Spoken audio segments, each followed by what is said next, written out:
Good morning. It sounds like I've joined English class. Yes, welcome. Take your seats. We'll be doing attendance very soon. And at least we're not remote learning. That's good. Well, we kind of are since you're not here in the studio. On the phone. Yes. Well, Happy New Year to Rockland County. Yes, indeed. Happy New Year to you and yours. Hope everything went well for you with your celebrations. Yes, very mellow. I just about made it till midnight. Again, that seems to be really the case with most people listening this morning, that everything was kind of on the mellow side and just, all right, yeah, another year. It's another day. It's another whatever. Yeah. Who cares? On that note, we've just published sort of a year-end review piece, which we title Cautious Optimism Marks the Road Ahead for Rockland County in 2022. The takeaway is that Rockland's, New York's smallest county, had some pretty big moments in 2021, and 2022 promises to bring more. For one thing, we saw a village dissolve. We saw another one be awarded with $10 million Revitalization Grant, and we saw a longtime educational fixture, Nyack College, be sold. We watched over 2022 the county emerge from lockdowns and pandemic-related obstacles, and the pace of life and work picked up and led to some interesting developments. So, for example, towns and residents alike paid attention to the potential redevelopment of some significant parcels, the state of our water supply, the importance of open space and conservation came to light over this year, as well as the need for millennial and senior housing, and also we are watching retail morph into trying to figure out what, retail and restaurants, to figure out what it will be going forward. We also witnessed this year rising gas prices, inflation, an accumulation of stimulus money, and changing consumer behavior showed us that 2021 was not business as usual, and that 2022 will have its share of challenges and opportunities for businesses and especially for entrepreneurs. So more specifically, as I mentioned, Nyack College was sold to the Vichnitz Yeshiva, and in turn, the village of South Nyack coalesced around the idea of dissolving into the town of Orangetown, which will officially happen on March 31st. The village of Nyack, South Nyack, will become a hamlet in the town of Orangetown. I don't know in history when that's happened in Rockland County before, if ever, but it seems like it's pretty groundbreaking as an event for the year.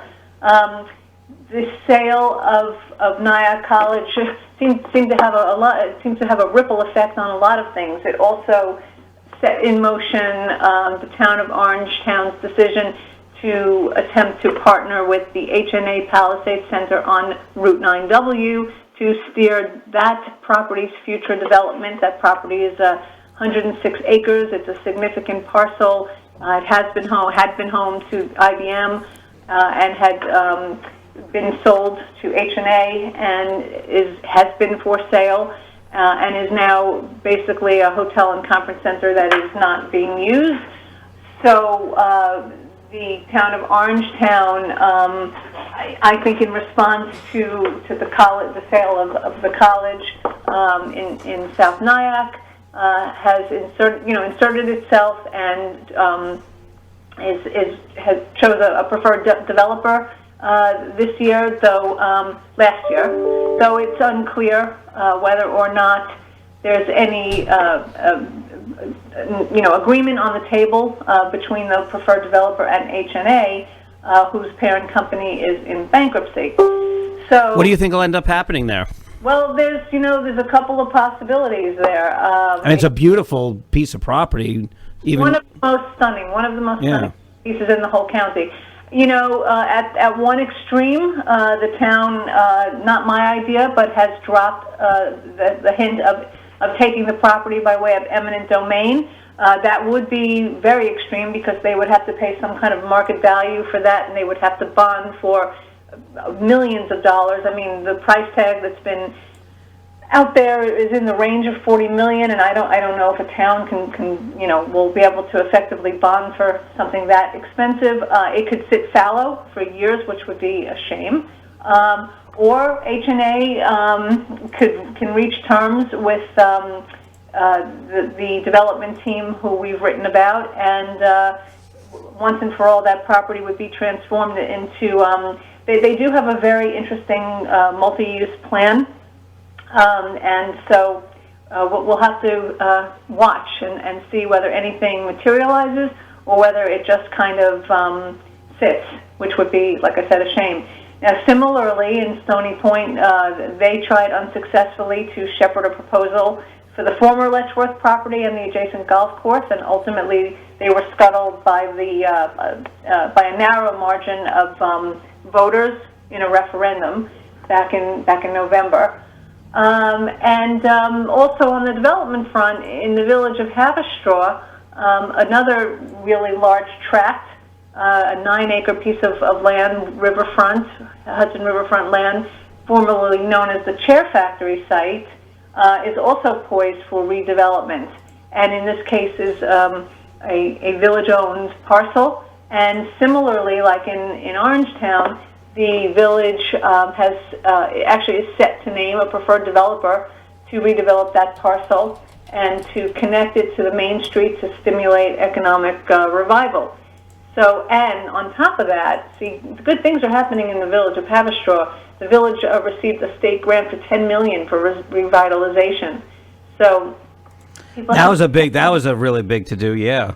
It's some of that money will go for the infrastructure on this parcel, but overall, I think that the village of Haverstraw, I think people who are interested in these sort of things should keep an eye on what goes on there. I think that this development, along with other spending, is going to put a new shine on that village, which has one of the most beautiful physical settings in the county, and also has beautiful architecture and the potential to have a really, really vibrant downtown, because I think it's one of the, if not the longest, I think it's definitely one of the longest contiguous main streets. And where is it? Where does it end at the river?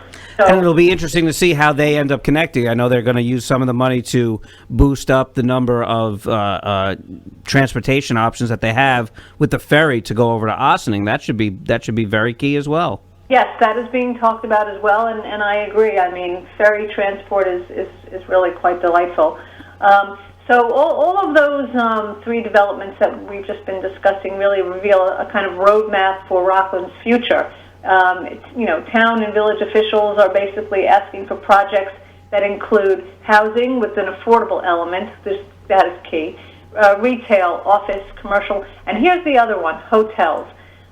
In all of these projects, the addition of proposed hotels, and not the flags, but boutique hotels and unique hotels.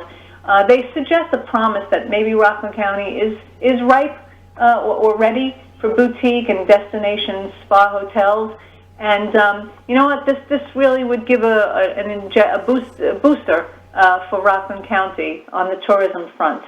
And in fact, we reported this year that a California hotelier has purchased St. Mary's Villa Retreat House at the Sisters Servants over in Ramapo for $11 million, and plan to replicate their very high-end boutique hotel that they have in California over in what is essentially Sloatsburg, or the outer rings of Sloatsburg, up by Sterling Mine Road. Right.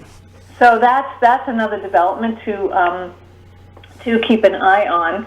And on the subject of large parcels, Stony Point missed a bullet, dodged a bullet with having been able to retain Camp Bullowa, the Boy Scout camp in Stony Point. Yep.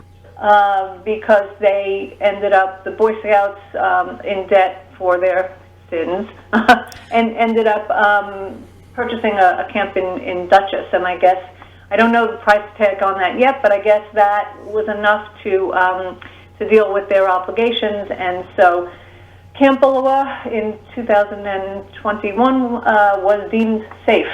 And again, it just what it does when something like this happens, it brings to a head how important open space is and how important preserved land is. Yeah, but if you ask the supervisor, they missed an opportunity to be able to develop Letchworth Village, which the voters turned down in November. Yes, and I mentioned that. And that is true. And I think, that to some degree that became a political football during the election. I think that there were some legitimate concerns, and for whatever reason, they were not able to, there was not an ability. I think where it really went south was that there was an inability to reach consensus on something where there might have been a middle ground, and so that was really unfortunate. I don't know. I think people just fell for some of the scare tactics that were employed, and that turned the page on that one. But there's lots of different reasons why people might have voted it down. In any case, if you want to find out all these different stories and more, you just go to rcbizjournal.com and check it out. Thank you, Tina. We'll talk to you again on Monday. Have a great week. Thank you. You too.